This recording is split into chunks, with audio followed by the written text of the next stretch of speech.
Dear students, मैं doctor पूर्णिमा दीक्षित और हम लोग सिलिकॉन्स एंड फॉस्फोजीन्स पढ़ रहे हैं, जिसमें आपने इनके संश्लेषण की विधि को देखा था कि किस तरीके से सिलिकॉन का संश्लेषण जब होता है तो 3 पद इम्पॉर्टेंट होते हैं।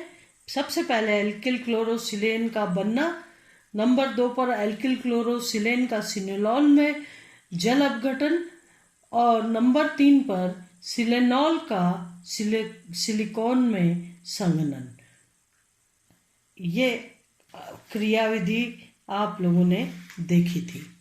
अब आज जो है हम आगे पढ़ रहे हैं।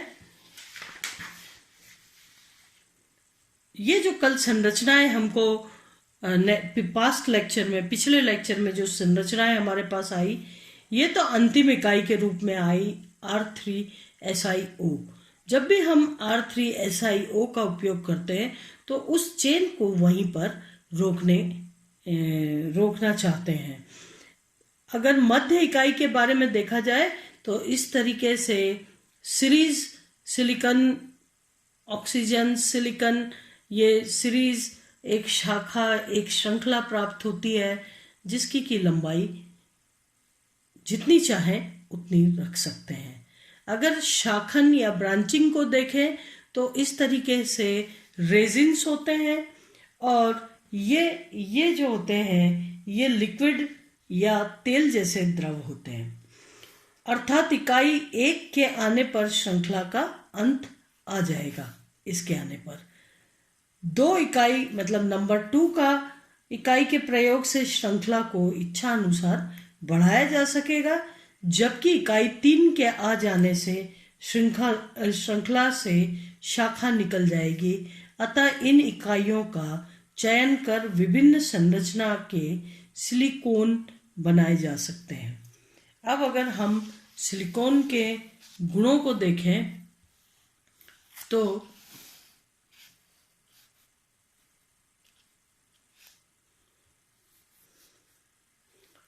सिलिकॉन जो है सामान्य तेल जैसे द्रव तथा कभी कभी क्रिस्टलीय ठोस होते हैं। निम्न अणुभार वाले सिलिकॉन अक्सर बेंजीन, ईथर, कार्बन टेट्राक्लोराइड में विलय हो जाते हैं।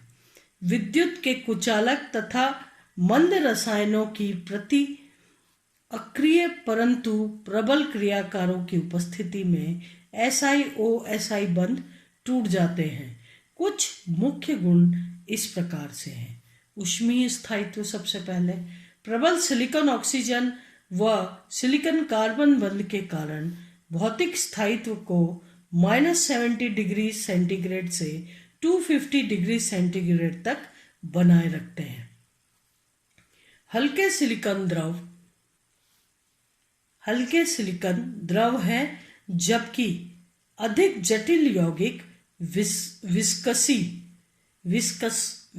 यानी न सॉलिड न लिक्विड, एक बीच की चीज जैसे गाढ़ा शहद होता है, तो विस्कसी द्रव के रूप में होते हैं। जो हल्के सिलिकॉन द्रव है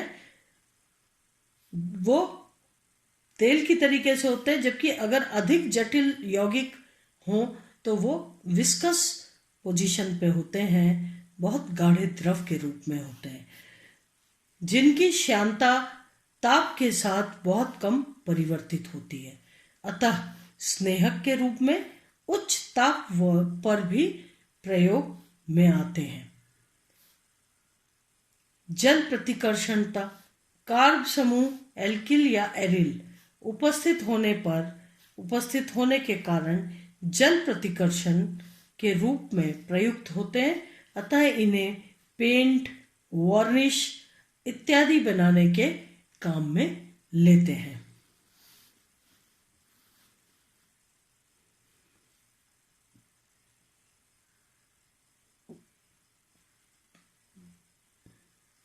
निर्जलीय सांद्र अम्लों के साथ क्रिया करने पर सिलिकॉन ऑक्सीजन बंध टूटकर सिनेनॉल का निर्माण होता है। कॉन्सेंट्रेटेड एसिड्स के साथ सिनेनॉल बना लेते हैं, जैसे कि यहाँ पर HCl की उपस्थिति में R3SiOH यानी सिलेनॉल बन गया, या H2SO4 कॉन्सेंट्रेट है की उपस्थिति में ऑक्सीजन से जो बॉन्ड है वो ब्रेक हो गया और R3SiOH यानी R3Si ट्राइएल्काइल सिलिनॉल बन गया। प्रबल क्षारों से अभिक्रिया करने पर सिलिकॉन ऑक्सीजन सिलिकॉन बॉन्ड टूट जाता है और सिनेनॉल व सिलिनोएट बनते हैं। ये देखिए आप, सिलिनोएट बन रहा है। अपचयन में लिथियम एल्यूमिनियम हाइड्राइड द्वारा सिलोक्सेन का सिलेन में अपचयन, सिलोक्सेन जो है वो ये सिलोक्सेन का सिलेन में अपचयन हो गया तो H2SiR2 ये बन रहा है। इस तरीके से सिलिकॉन के जो हैं गुण देखे आपने। अब कार्बोसिलोक्सेनों के अनुप्रयोग, क्या इनके अनुप्रयोग होते हैं, कहाँ पर ये उपयोग में आते हैं? तो कार्ब सिलिकॉनों के अनुप्रयोग, विशिष्ट गुणों के कारण सिलिकॉन कई जगह काम में लिए जाते हैं, परंतु शरीर में क्रियात्मक यानी फिजियोलॉजिकल सक्रियता के कारण इन्हें औषध तथा खाद्य उद्योगों में काम में नहीं लिया जाता है। कुछ मुख्य उपयोग निम्न है। सिलिकॉन रबर, अधिक आणविक जटिलता के वाले सिलिकॉन SiO2 गुणों में कार्बनिक रबर से अधिक समानता रखने के कारण सिलिकॉन रबर कहलाते हैं। लंबे ताप परिसर -90 डिग्री से 540 डिग्री सेंटीग्रेड पर गुण अप्रभावित रहने के कारण इनका उपयोग गास्केट, सील्स, ज्वाला प्रतिरोधी, रबर टेप, ऑयल सील तथा रबर सांचे बनाने में किया जाता है। सिलिकॉन तरल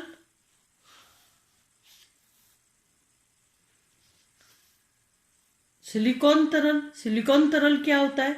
डायमेथिल सिलिकॉन बहुलक। ये जो बहुलक होते हैं कि 50 से 500 तक इकाइयों की पुनरावृत्ति से बने जो बहुलक होते हैं, डायमिथाइल सिलिकॉन के 50 से 500 इकाइयों की पुनरावृत्ति से बने जो बहुलक होते हैं, बहुआयामी उपयोग के तेलीय द्रव हैं, जिनके उपयोग क्या उपयोग है? लंबे ताप परिसर -50 डिग्री से 250 डिग्री तक स्थायी रहने के कारण सिलिकॉन स्नेहक के रूप में काम में लिए जाते हैं। इनसे इमल्शन बनाए जाते हैं, जिनके जल प्रतिरोधी, प्रतिफेनक कर्मिकों, एंटी फोमिंग एजेंट एवं चिपचिपाहट विरोधी, एंटी स्टिकिंग गुणों के कारण बहुतायत में उपयोग में लिया जाता है। रंग रोगन में थोड़ी मात्रा में मिलाने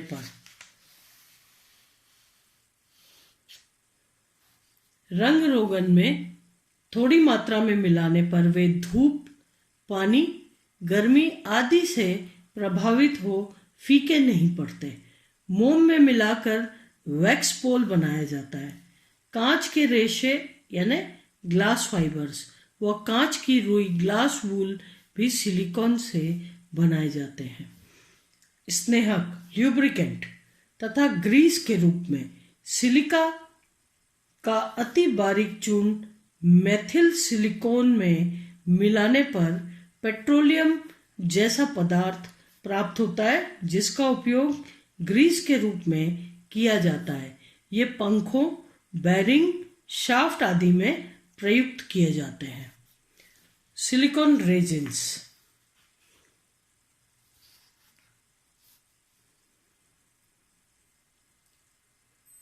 विद्युत रोधन के लिए सिलिकॉन रेजिन महत्वपूर्ण है। जहां कार्बनिक रेजिन उच्च ताप पर जलकर नष्ट हो जाते हैं। वहीं शीशे के रेशे एस्बेस्टॉस या अभ्रक के साथ सिलिकॉन रेजिन को मिलाकर ऐसे विद्युत रोधक बनाए जाते हैं जो उच्च ताप पर सुरक्षित रहते हैं। इनका उपयोग विद्युत मोटर, कुंडली आदि में किया जाता है।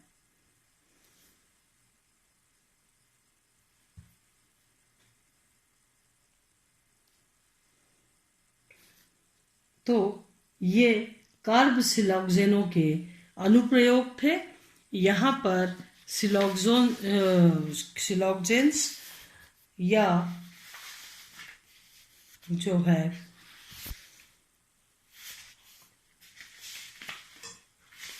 सिलिकॉन्स खत्म होता है और नेक्स्ट लेक्चर में हम फॉस्फोजीन्स पढ़ेंगे। धन्यवाद।